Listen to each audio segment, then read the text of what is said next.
Hi, I'm Dr. Bertice Berry, and I want to tell you a story. I came upon this word, intercalation.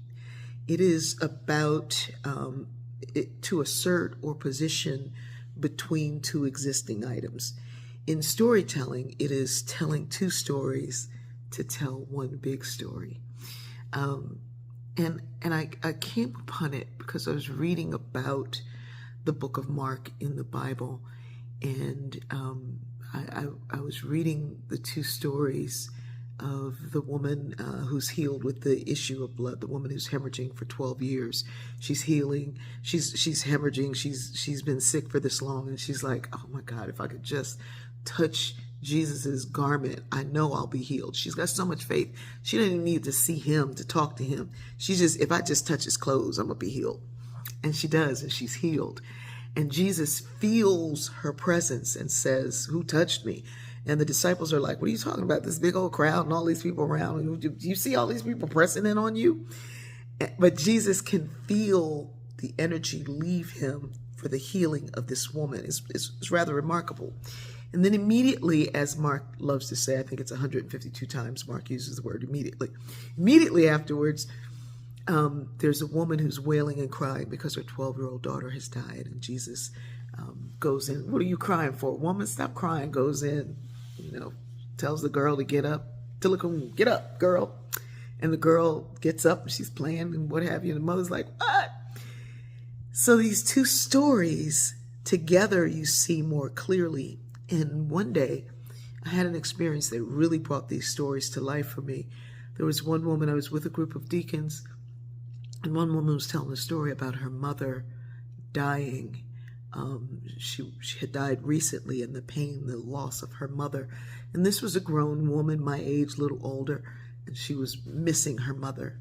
And the woman next to me said softly, my mother died when I was just a girl, and I don't know which is worse, to lose the mother that you've had for so many years, or to never have the mother that you need all your life. And I was like, this is why you tell two stories together.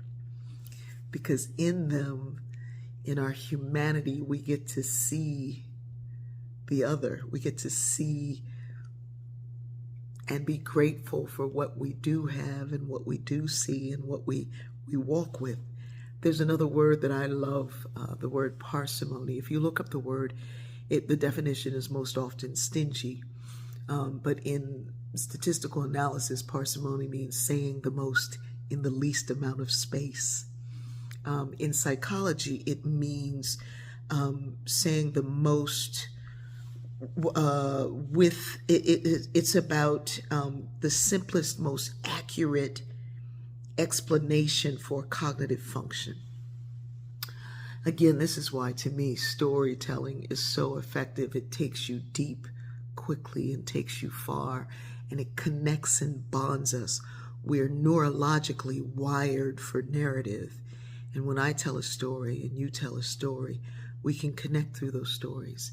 We don't do this because we're so busy telling somebody else's story, or we are hearing the story through the lens of our own life without relinquishing what it is to feel like losing my mother, being able to step into the experience of not growing up with a mother, and then seeing how those stories are needed together to complete this picture of the connectedness that we all have. We are so identity and racially and spiritually adjacent to one another. We're in the same room. We've worked this long to get into the same room, but we don't know or discuss or share what each other knows or understands. And very often, because we're so busy clinging to our own pain, our own understanding, our own way of seeing it, we're not willing to walk into someone else's narrative. So Mark does this thing, Mark, who's really the interpreter, Peter, is doing this thing, intercalation, telling two stories to tell you one. And I think if you've been listening to me any time, you've probably heard me do that a lot. I love you.